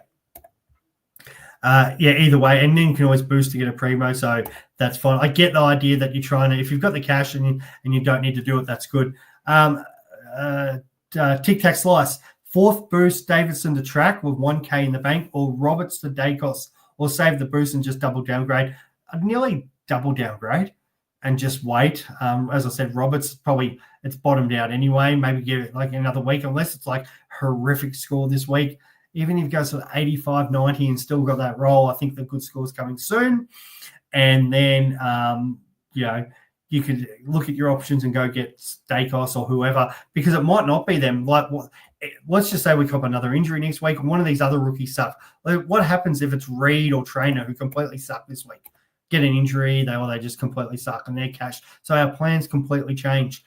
So I think we need to have a little think about some of these other rookies, and Davidson and Lindsay and guys who are close enough to their break even, who are probably not going to drop cash. That's fine. So you could definitely be aggressive, but I'm nearly backing Davidson to go as good as track anyway. I think under the roof, I think he'll be fine this week. Roberts, much of a muchness. If Daicos gets attention, I think Brisbane probably might do it better than what Roberts, JJ might do it last week, as good as JJ is, because he got no support and they just burnt him. I think you could just hold, especially that you're on your 4th boost as well. What to do with Cherry? You just got to hold, unless they come out and say he's got this massive injury and we're going to bring in a backup ruck or we're going to drop him. I think he's just going to work through it at the moment. He's probably going to get better soon. He's pretty well, yes, he's going to drop more cash, but there's not really that many good rucks to swap to anyway. I've heard a couple of people saying they want to go to Draper. I talked about him earlier. I don't think he's the option. Gorn pick looks amazing at the moment. The issue is DeConning. If Pitternick comes in, that completely affects him. So you look at the rucks and who we got here. Jackson's out injured anyway, so that's a no-no. DeConning could be a trade soon if it's a case of he just, Pitternick comes in and he scores suck. Darcy Cameron's going great. Potentially a little option there. I think shout out to Aaron because he's had Cameron in. Gorney's flying at the moment, but I'd probably want up my sleeve that I could probably go to Conning to Gorn if you're in that situation with Cherry. If that becomes one, which you're probably not going there. Lloyd Meek is just a solid ruck. It's all right. Nank, maybe you jump on and he has bottomed out, but at the same time, his break even is no great. And you look at some of these other ones, and it's just, like Tim English averaging 94 at the moment. Marshall's the one maybe in a few weeks, but I just think it's at the case now. Cherry, you probably just got to bite the bullet. if you don't trade him, his value doesn't really mean much. And as I said, like, he comes out and scores 80, drops 50K. He's going to come at good at some point. So all you're doing is you're going to probably want to trade him in soon anyway. So, like, you could, but then, outside of Gawn, who are you really moving to there? The Rucks are just not doing what we were hoping they were doing, and that's maybe a little bit of that ruck rule change last year. We do know rucks start slow and they finish strong. And that was a little bit like I thought about trading Gawn, but realistically, his value means nothing to me once I've started him because they're going to go through patches. So just hold. Hey, Globes, thanks for jumping on as always, mate. Michael, thanks, mate. Hi, Swizz. Not sure there's any downgrades that I'll be confident next week. Yeah, Carroll, I know JP is huge on Carroll. Has been tracking his form for us. So he is probably the one that we get to watch. But outside of that, there is none. So that's why the double or the triple downgrade are as options. So your options, we've gone through the two obvious ones, Cleary and Goros. We haven't gone through Sard yet, and we've talked about Ned Long. So they're your four. I guess if Sardis comes in, but I still don't really like that. And then, as I said, you've got potentially Lawler if he's over his injury and the fact he's got that 100 in his cycle. But again, some of his other scores weren't that great. So at least he's a forward now, I guess. But we really just don't have any rookies on the horizon now. They do dry up. I did this warning last week. There's probably nothing special in defence outside of sort of Carroll coming up. So, you've got to think about that. Brian, eventually TDK will probably have to go when Pito comes in. So you can definitely wait for a week and have a look at how it works. But, apart from Cherry and Gawn, who looks okay? Nobody, mate. As I said, Darcy, Cameron sold, Nake, maybe, and I was calling Nake, or waiting for Marshall to really bottom out because we know Marshall will get it together. But now is not the time. So the perfect world for me is Cherry. And if Cherry doesn't, for whatever reason, takes a bit longer, as I said earlier, Marshall's the one who's going to get, what I say, I think 450 or something like that. I'd happily take it. Or even Cherry as, Powell Pepper to Cherry, and then maybe DeConning, and I go down to say Marshall if DeConning really starts sucking. And then just have the three rucks maybe there. So that's one. Who do we replace TDK with? Gawn and Cherry. I said at the moment, nobody. But it could be like a Marshall type. We will cover that one when it comes up to once we get one more week of DeConning. I think Chris might be going aggressive and trying to move DeConning now, but I'd rather hold for now. Most people own him anyway, and have a look. It is still playing against North. So maybe, though he'll probably lose the ruck battle anyway, or Pittina plays there, he could still be damaging potentially around the ground against them. Matty, hi, Swiss, thoughts on Daicos this week? Seems like an easy one, but the foot worries me. Looked amazing last week. I'm not worried as much about the foot. I'm just more worried about Brisbane. It's such a good team. Like, the fact that they've got Ashcroft, like, we know Dunkley's the best two-way runner in the game. I think a couple other names have been thrown out, but I love him as a two-way guy. You got Jared Berry in there that can come in and do a job. They can push guys out. McCluggage can play wing. Will Ashcroft, they might push elsewhere. They could put Dunkley on him. And then if maybe for the running part, look at some other options, put blocks. Brisbane's got such a deep midfield. They'll able to have options with him. They might even just go, we'll make him accountable and say, Lockie Neal, go stand next to him. And if Daicos wants to run that way, we'll bank you to run that way. The other way, on McCluggage, for example, is just on fire. So I think there's so much talent in there. There's so many points being used. It's just hard for me to see him going like absolutely huge this week and really hurting me. So I get it's an easy one. I think it's a guy we need from next week. I don't necessarily think it's this week. I've got no problem with people jumping on just to solve that problem now because, at least it ticks that box. But I've got no issue with the waiting another week and just and prepare it for Anzac Day. Gordon Mad, PP, Hall, or Davidson on field can loop with. Well, the fact you can loop that makes it easy. But I like Davidson on field this week against the Saints under the roof. I think that's the way to go there. Corey, thoughts on Campo, Davidson, and Henderson? Henderson, gone. So I haven't talked about him because he's not on my team. But gone. That was awful. I think I was talking to, who was I talking to? Joe. Not so. It was Joe because he went and watched the game over there in Adelaide at Gather Round. Thanks for the invite, Joe. Mad invite, mate.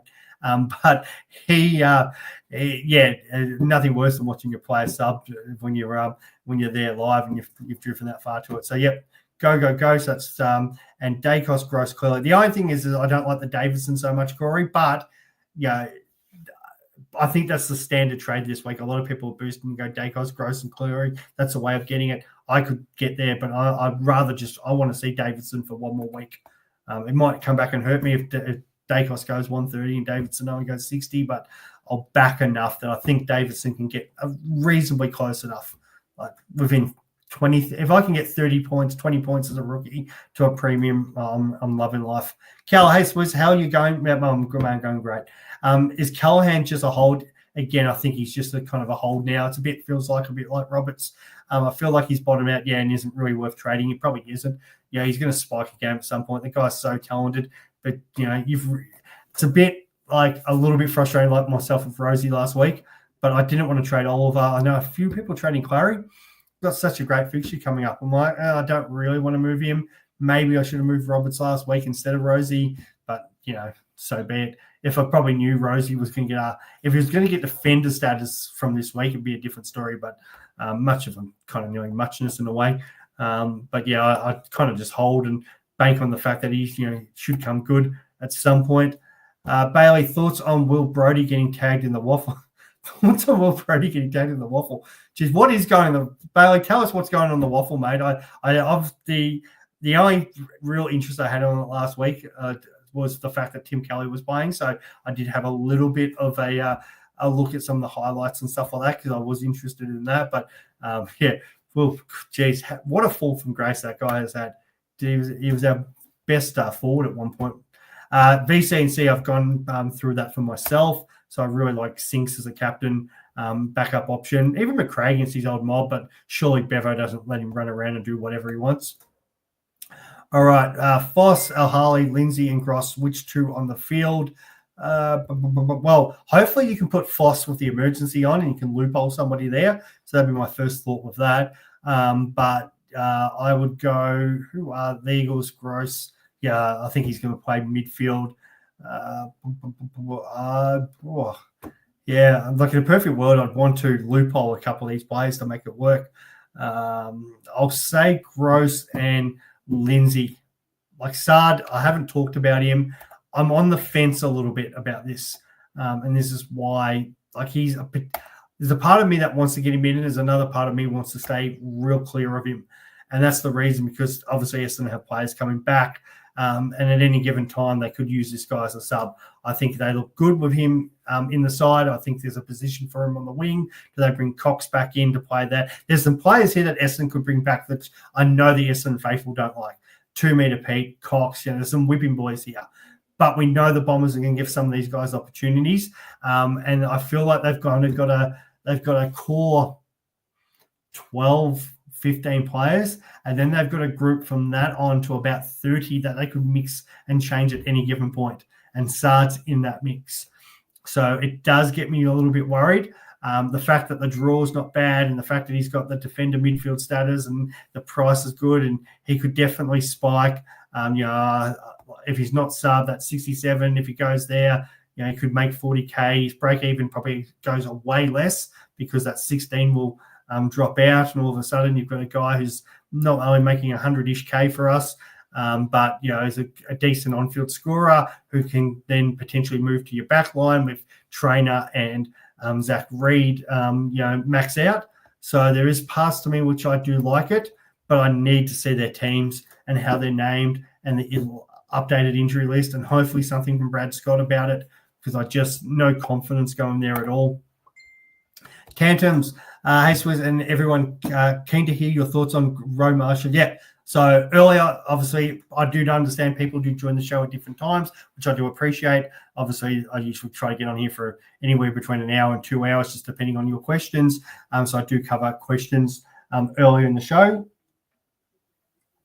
Big fan of Roe Marshall, especially if he gets the 450K. So, yeah, that's one that I was talking about a bit earlier about maybe he's the one declining down to make money. Maybe it's the flex position to bring him up there. But he's one to watch his form, watch his price. Who'd be a really nice premium pod? That's a great question, Global. A question really without notice, because I have absolutely not thought about that at all. So I've got to kind of have a look at the pods here. who are actually not owned. Let's go premiums. Let's go over, say, 500K because that would make sense. And what do I want? I want ownership percentage. So let's go top 1% as well, because obviously that's usually what we're trying to do is catch up on the top 1% here. So that's going to make life a little bit harder for me. But who is in that pod position? Because most of these guys are going to be highly owned, but maybe we'll be able to find somebody here that nobody's sort of talking about. Of course, I do that, and then the filters change. So we're talking 500K. All right, who is not highly owned in this? This is a real task. Right, I'll do it off 10% because I think 5% may be a little bit harder. But let's have a look. So at 9%, Noah Anderson. Noah Anderson playing Richmond. So maybe I should get this up on here, because we can actually flick some of these players while we're talking about it. But we know captain, home games, and he's got quite a few of them coming up. His home game form last year was just off the friggin' charts. So, yeah, definitely one I do like at 9%. Gold Coast, fine. They have had an easy draw to start off with, but yeah, he's the captain. The easy games, not necessarily the end of the world. The Real seems to dominate those games a lot more. So yeah, that's one that I quite like. So what am I doing here? 5. What do we say? We'll do it. No, that's not what we want. We want slightly under 500. That'll do 497. All right. So these are all the top 1%. 99.9%. There's one person I think that doesn't own Jack McRae. What the hell are you doing? Yeah. That's an interesting one. All right, so scrolling down, and here we are. So Matty Rowell is just outside of that one, so we'll leave him. Libba, Bont comes back, so completely affects that. So Noah Anderson, as I said, yeah, 9.4%, 173 of the top. Break even is a little high, but I think he smashes through that break even this week. He's a legitimate captain option for you. Has had a little bit of problems against the Swans and the Lions, so that is the mindful, which does, affect that, but loves playing in Darwin. Absolutely loves that place. And even with these tough games, like he's had some big scores against some of these teams as well. Hawthorn, St Kilda, and Geelong. So I don't mind that as a left field one, because you can sort of vice captain him, especially when he's playing those home games. This guy's probably gone up too much in value, but geez, this guy is an absolute superstar. 100K, well done to those people. My wife reminds me of this every week about the fact that she started Darcy. Had his probably first, he had the sort of semi-poor game against North, 87 against the Lions, in what was a great battle versus Harris Andrew. And he had that one reviewed, the touch of the hand, which I thought it was, but it was a little controversial as well, the one on the mark. So apparently like 12% of teams overall, but in the 1%, he's only, he's under the 10%. And then it's more for him. Who's the defender going on him? St Kilda lack the defender. That's going to be a great battle. You would expect Sam Taylor go straight to him. I'm really looking forward to that. Port, what's it going to be? Radigalea. I back him there. Probably Mac Andrew. Another going to be a great battle. Bombers, Mackay, Reed. Oh, geez. And then looks like the Conning. Then he's got like the Saints and the Tigers again. If you're looking for a forward option, and yeah, unfortunately, you're paying more than what some others were. But yeah, God, he's a great player to watch. Really like him. Lockie Ash, we need to talk about this guy. I did talk about him sort of early in the season. If the ball isn't going through Whitfield, it goes through him. Sometimes when the ball goes through Whitfield, it's still going through him. And this is what I'm talking about, the whole Stone thing earlier. The lesser known the players, they get the ball, and their job is to get it in these guys' hands. And like we talk about St Kilda giving up points, obviously West Coast giving up points, Pies. This guy is absolutely flying this year. And I think it might be one of these guys that we don't jump on because we know like the history. We're like, this guy at some point's not going to keep doing it. And wouldn't it surprise me? We come to the end of the year and that Lockie Ash was in the top 10 and we're all like, guess we probably should have gone there. And we'll probably all get on next year and he'll probably regress again or something will change or teams will put more work into him. But I think it's because obviously teams are putting in work into Whitfield, which is a natural thing where he can just sort of run around like this game. JJ 100% is going to go to Whitfield. So Lockie Ash probably runs around again and just does absolutely what he wants. yeah, what a fantastic player. And that is a real left field option who, still a good price point for a guy that's just flying in defense. I like Tom Green more than what I like LDU. At least Tom Green's a proven guy who goes top 10. He's not the sort of guy that's going to go top 3, top 4, but if you want somebody who's going to be around that top 10 mark, just like he does drop the odd 80, 90 here and there, but he's pretty consistent as a player. Yeah, Draw's an interesting one, but Tom Green's one that I think you could still potentially look at. I think McCluggage just priced himself out now as much as he's flying along. It's just unreal. Like, surely it's got to stop. I know Chris jumped on George Hewitt. I don't think I'm paying that for much for him, at least. And then probably the only other one that we've really got to mention, and probably some other ones down here that I haven't thought about. I did talk about this last week. We need to watch Jai Newcomb. It's probably not this week because it is Geelong, but they do have some very tasty games coming up. So West Coast, Richmond, Melbourne in that sort of run there. So definitely Jai, who's going to be at probably 5:30, has to be under consideration. So I think you said you wanted my top 3 out of there. So definitely the number 1 guy there is like Noah Anderson. I think the captain. I'm going Lockie Ash number 2. I'll go Tom Green 3 with Darcy as a point of difference. So I think hopefully that covers that. That's a great question. Made me really think there. Kev Huddersfield out of Murphy, Reid and Cleary, who I don't think you can, unless you can't loophole on that situation. What's going? Probably if Murphy Reid isn't the sub, it's probably going to be him this week. Maybe it's a tough one, isn't it? Because it depends on who's back. Cleary playing forward. Port Adelaide's a tougher game. Jeez.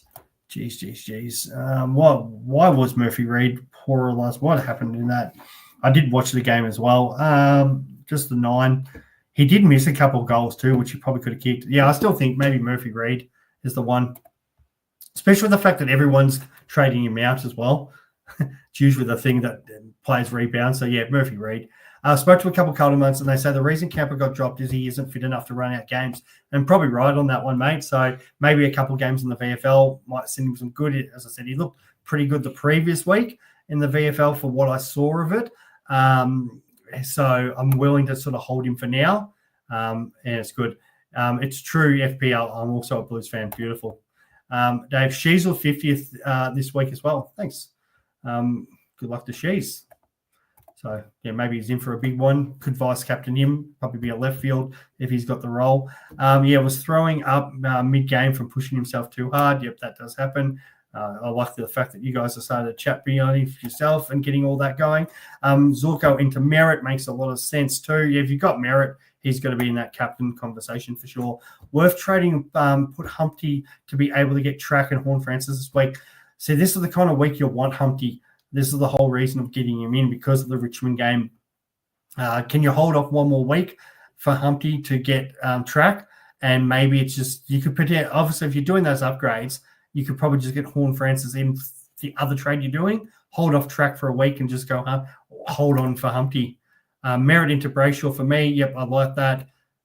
So maybe if I don't go the triple downgrade, maybe Merrett does come in and it is very tempting against the Eagles. So, yes. Will anyone – I don't think West Coast have got anybody to tag. They've got nothing happening for them. They maybe Jimby. They haven't tried Jimby in the midfield. They like him more down in the back line because they've got backline issues while McGovern's still out. If McGovern comes back in, maybe that's a chance, but I don't know if that's going to help. Thoughts on Dawson in a few weeks? Yeah, if he gets under 500 game after that, your Bedford tags, he's got a really good draw, the Crows. I was actually talking about someone this week about Thilthorpe. And that sort of left field F6 option too at some point because their draw coming out is just awesome. Like he's just going to feast on these back lines. So, Dawson again, needs to be on your radar as a good option as M8. Won't bid for tag. Rankin can't see the Giants letting Rankin run around. Well, that'll depend on the situation. So I think we're could they? I'm trying to think who else could they go. Would they more likely go somebody in defence? Like Rankin is awesome, and I think they need someone to put attention in him. But I'm like Dawson's shown if you put pressure on him, he loses the ability to kick the ball. You can't just let Dawson run around and do whatever he wants. So they need to have somebody. If it's not the full tag, they need somebody with an arm around Dawson for sure. What do you think? Wooden Spawn and Data, Humphrey, Davidson, and Henderson for Daicos, Rosie, and Cleary. No problems if you want to go there. My thing would be trying to go get Daicos if that's the way you want to go. Leave Rosie for now and keep Humpty and Davidson if you can, or at least Davidson, or one or the other. But yeah, I like Davidson on the roof. Humpty, you probably won against the Richmond game, so I wouldn't be trying to do that as much as possible. But if you've got a way to get in Daicos, do it. I'd be holding off maybe on Rosie for now. A general question: is your philosophy to use trades every single week to get your team full premium ASAP, or do you take a week off trades occasionally and hold for emergency trades in the last round? I am a little bit more aggressive with this. I always have been, and always have usually burnt my trades sort of before the end of the season, with the idea that I always used to get the 23rd premium. Now, flex is a different story because we'll have that flex position who covers. So, my theory is always I'll trade it up, get there, and then if I get an injury, hopefully it's not long term, but the 1 weekers, who cares? Get my team up as quick as possible and bring in that 23rd guy. A lot of the times it's a guy that can loophole between sort of forward or mid, but the flex makes it so much easier this year. So maybe it's like a Tom Stewart type, or later in the year it might be a one of those Geelong players because their draw is so good after the bye. Shove them into the flex and they cover my players, and if I can somehow maybe even get like a Myers or someone like that cheap that I can see having on my bench as that extra guy, that's how I usually try to set up, because that I think it takes away from the fact that I'm replacing a player who's only injured for a week or two. If I get a long term, it's frustrating.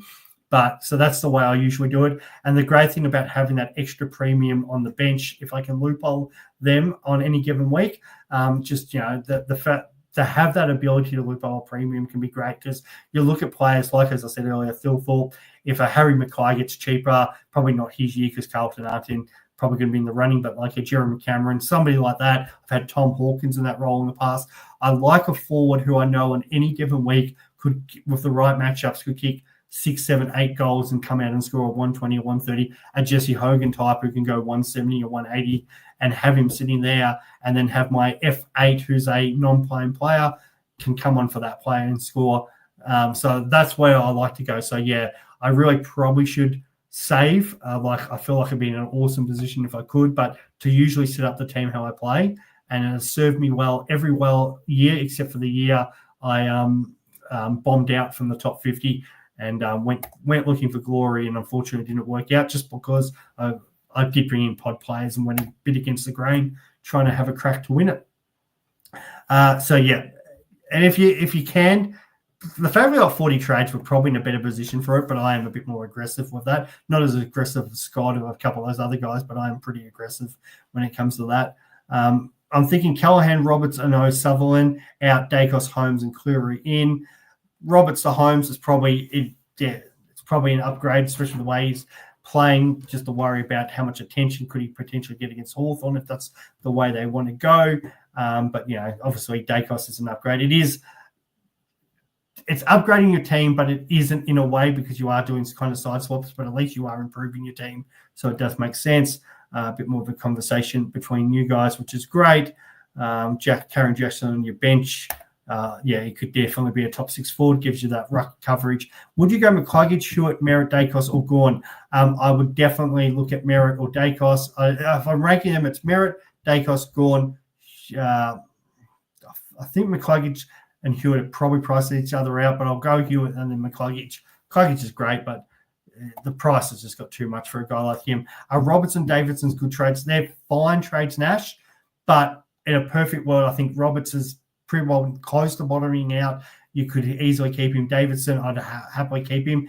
But if you're going to upgrade them, I get it. No problems. And if it works out and Davidson only scores a 60 and Nick Daicos goes, huge, it's worked out very well for you.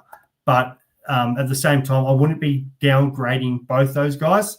I was talking to somebody about this today, and it probably doesn't look like the best strategy. Talking about Daicos, and I did mention him early in the show, the other Daicos, who is now a defender, it's worth just quickly bringing him up because he, didn't have the best probably game for his standards with the 59, 449. We know when him and his brother get waxing, they can do anything, and wouldn't surprise me if he kind of goes well this week. But he has had a bit of indifferent form at the moment, hasn't sort of set the world on fire. And, the hope is he doesn't and can get close to that 400 mark.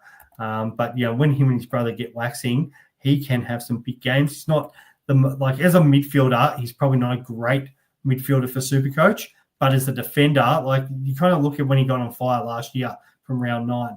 And you're still going to have some poor scores, but potentially it's a D6 with a flex. And if you've got an F6 and a D6 and, you're going to put up a poor score here, just hope your F6 goes well and that particular week. And if he gets going, because, he's sort of, it's not through the roof, but as a guy who could get to maybe 400, it's not the world's worst thing. It's a poor score, and then he gets some good scores. He has the ability to throw in a really good score. I'm not saying you want him in the top 5 here, but maybe as a D6 that you might even be able to push to sort of a D7 kind of situation. The fact he's a mid defender, and this is where the sort of those 24th players come into play for me. Can I have somebody who can loophole between different positions? Who gets cheap enough where I'm like, you know what? I know this guy can spike 120s.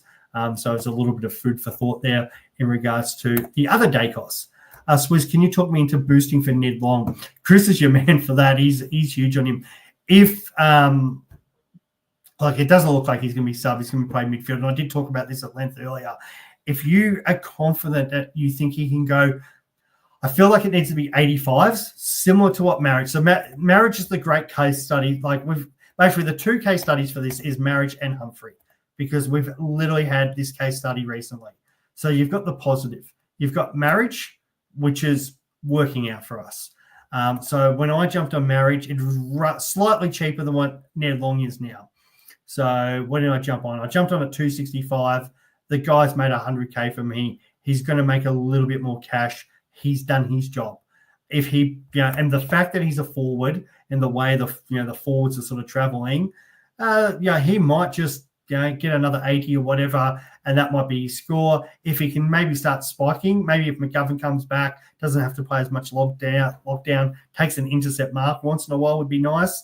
Maybe he can get some hundreds. He could definitely stay in here in this F6 position until it doesn't work anymore. Some nice games coming up too for the Eagles, which is interesting to say for the Eagles, but a defender, he could take some intercept marks and continue to score well.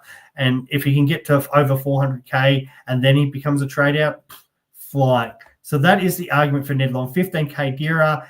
If he goes, he had that big score, which similar to Ned Long, 114.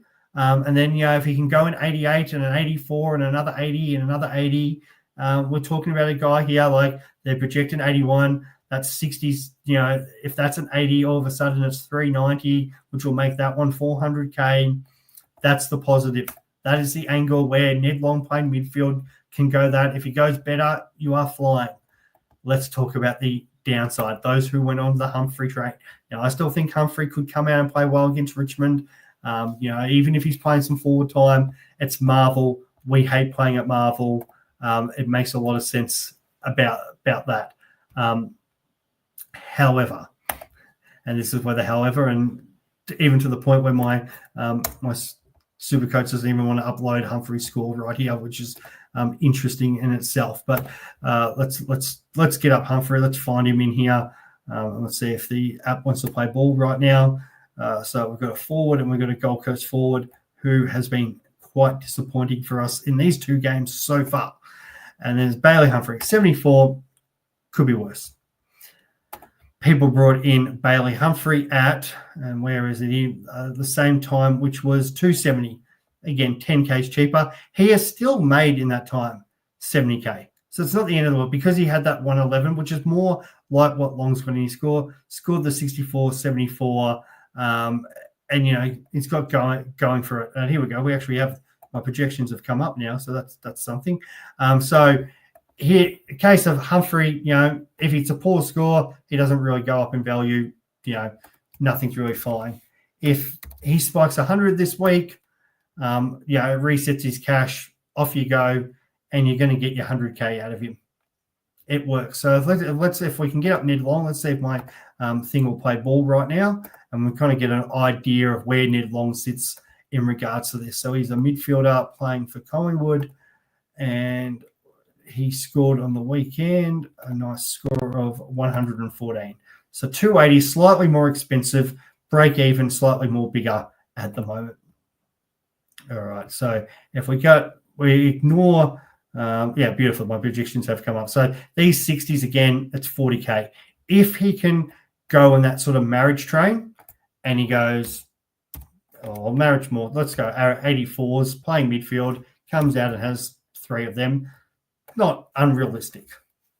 So 84. All right, let's project what he's got there. So 84s projects 23, 41K, another 18, so 20K. So that's 80K here. Even if it starts to go bad, you're probably getting close to 100K.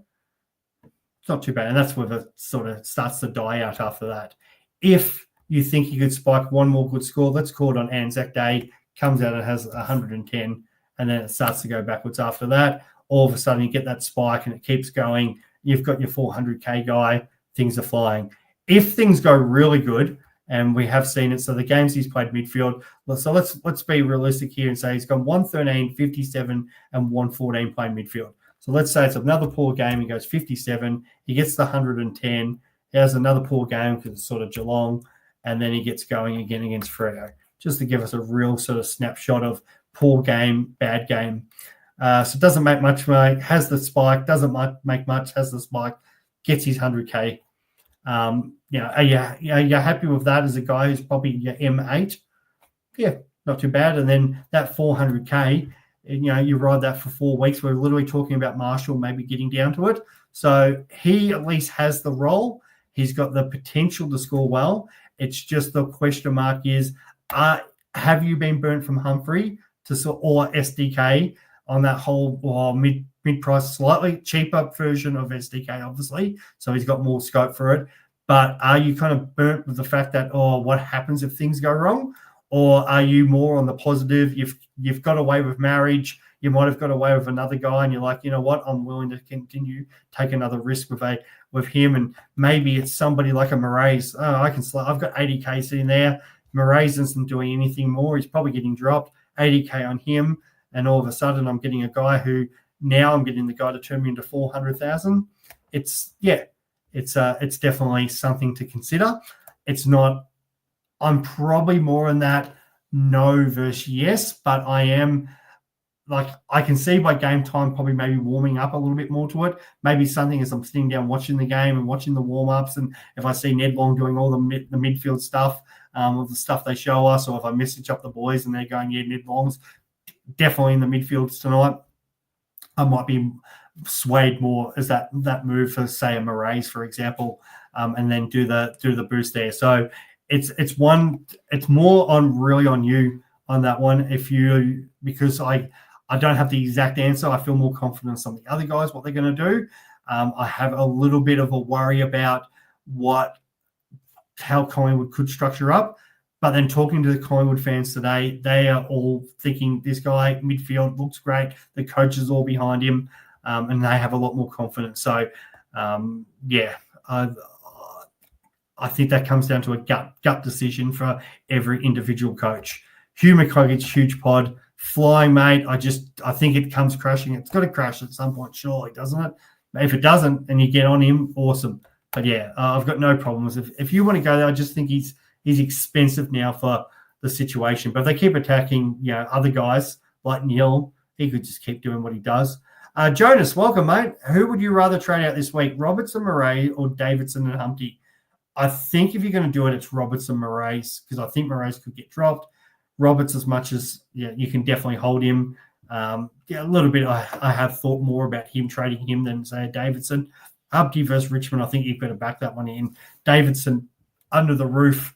Yeah, I'd rather keep that. I think that's the way to go. Pod trade out. Which high price premium would you consider trading out while everyone else is trading them in? And which are you trading it out? Houdini, leave that one for the Friday night one. I always try to jump on for Friday night. I've got to double check what time I'm working Saturday, so that could be an issue, but I should still able to get on. I'm going to come back to that one, actually. I will, I'll remember that one because I want to think about that one a little bit more too. So I've actually just screenshotted that just so I can actually think about a proper answer for that because that's a good one. Aiden, no one believed me in the preseason that Ash was a pod. Yeah, in fact, we actually talked a bit about it in the pod, but it was just there was so many other defenders, and it was hard to get away from these cheap ones, like the cheaper. But you were probably, if you got on him, awesome, mate, because he's definitely gone better than some of these other guys, and I probably wish I probably went him instead of, say, a Perryman type or whatever. But, he's looking great. Thoughts on getting Rosie? I did say this earlier. I would rather wait and see how the role develops against a better team. Is there a better option now? 515K. What did I say about 515K? If it didn't look like Dawson was getting tagged, maybe. But who is it at 515K? Let's have a look at this situation. We've got. Let's go. We don't want to go too cheap, so we'll go there and we'll scroll back to the 515. See if they'll let me do that. 519, that'll do the job, and we'll search by highest price. Marshall not yet. Rankin's break even's probably big as much as I like him, and he's slightly over. Ash is the one we talked about. Is if you want a massive pod, 512 flying, absolutely flying under the radar. You probably got McRae. I'm not a big fan of the LDU pick. Chad Warner, not now. I get the Rosie. Might be your only kind of option. Track, like the scoring's not good, but if he's going to score, it's going to be over the next 3 weeks. I'm not. Oh God, the other options aren't really good, are they? They're really not. There's talking about pods. Jai Simpkin. Just quickly, I was talking about him the other day to someone. Yeah, the break even's 117, but ignore that for the scores and the role that he's putting up. And it's because that poor score against Sydney, but North Melbourne were awful that day. Probably gets slightly cheaper, but geez, as a forward option, he is absolutely flying at the moment, Simpkin. I'm happy to sell some fluff for him. Outside of that, I'm going to gather again. You've got Bailey Smith. Dylan Moore as another forward option is somebody to look at. But, yeah, there's probably the only one, I guess, is your Rosie, and I get why people want to go there. My boy Adam Chera continues to do what he does. Just would have been better if I got in Hewitt. But, yeah, the other one, who did I say? It was Ash. Yeah, if you want a left field, if you need a defender or a flex, I think Ash is probably the new guy. No problems if you want to get it back on Rosie. I just want to wait to see it for another week and see how he goes against a team away who's a really good team, the Swans, on their tiny ground. Thoughts on bringing Anderson and making him captain? Yes. Love that. Michael, do you think if Essendon smashing Essendon, the Merrett might spend a bit more time forward? I actually think this is a big chance. Big chance completely. But Merritt's that sort of guy that will want to be there. But the thing is, it's a short break and they are playing Collingwood. Massive game Anzac Day.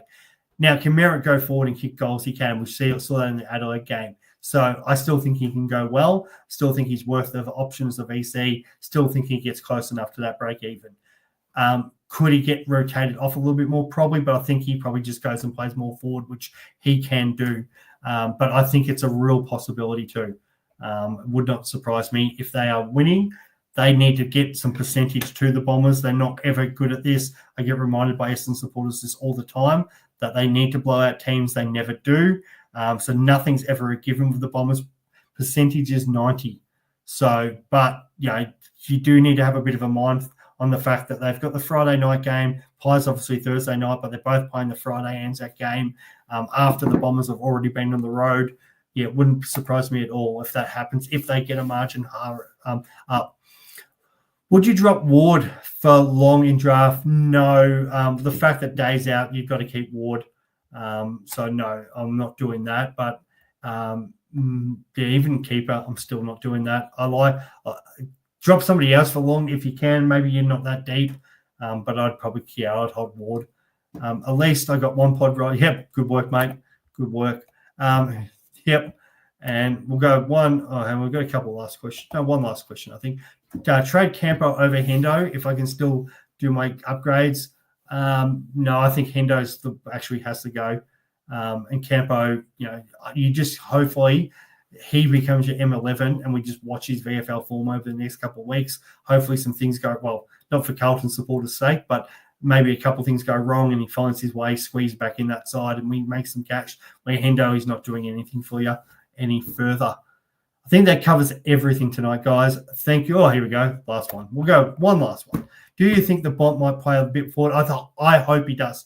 Really don't, because it is his sort of first time long-term injury. They want to sort of save him, maybe get him through there in the important parts. There'll be games there, and hopefully he drops some serious cash so we get in. Hopefully it works out so it's after his bye. So, yes, that is what I hope. Does that happen? But, yeah, we know at least he's played forward in the past. All right, guys, that will do.